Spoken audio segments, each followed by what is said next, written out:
प्रश्न क्रमांक 5 शिकूया.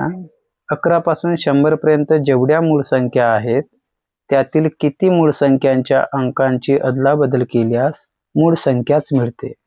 पर्याय दिलेले आहेत 10, 11, 8 की 9.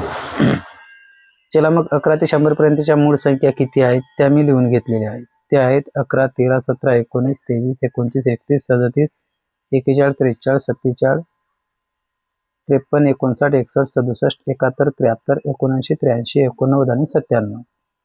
आता या संख्या लिहिल्यानंतर त्यांच्या खाली या ज्या लिहिलेल्या संख्या आहेत त्या अंकांची अदलाबदल करून लिहिलेल्या संख्या आहेत. चला 11 एक हा पुढचा मागचा पुढे करा आणि पुढचा मागेने 11च मिळेल म्हणजे मूळ संख्या मिळेल. 13चे अंक अदलाबदल करा, 13 पुढे 1 मागेने 31 मूळ मिळेल. 17चे अंक अदलाबदल करा, 7 पुढे येतील 1 मागे जातील 71 मूळच मिळेल. 91 9 पुढे 1 मागे जाईल म्हणजेच 91 कोणाच्या पाड्यात आहे 13च्या पाड्यात येत आहे म्हणजेच 13 7 91 ही संयुक्त होईल. 23चे अंक अदलाबदल केल्यास 32 मिळेल, 2चा भाग जाईल संयुक्त होईल. 29 तसेच अंक अदलाबदल केल्यास 92 मिळेल आणि एकक स्थानी 2 असल्यामुळे संयुक्त होईल, 2चा भाग जाईल. 31चे अंक अदलाबदल करा, 13 ही मूळ मिळते. 37 7 पुढे 3 मागे मूळ.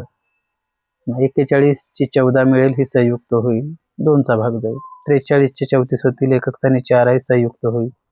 47 चे 74 बनेल आणि एकक स्थानी 4 आल्यामुळे संयुक्त होईल. 53 चे 35 एकक स्थानी 5 आल्यामुळे 5चा भाग जाईल संयुक्त होईल.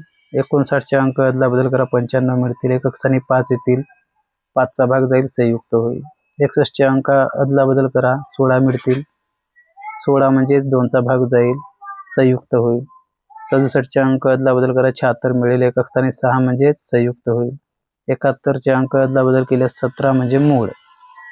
73 चे अंक अदलाबदल करा, 37 मूळच येईल. 79 चे अंक अदलाबदल करा, 97 मिळतील, मूळ होईल. 83 चे अंक अदलाबदल करा, 38 मिळेल, एकक स्थानी 8 येतील, 2चा भाग जाईल संयुक्त होईल. 89 चे अंक अदलाबदल करून 98 मिळतील, एकक स्थानी 8 संयुक्त होईल. 97 चे अंक अदलाबदल करा, 79 मिळेल आणि ती मूळ होईल. मग एकूण मूळ किती झाल्यात 1 2 3 4 5 6 7 8 9 म्हणजे एकूण मूळ संख्या 9. हा आहे तुमचा उत्तर.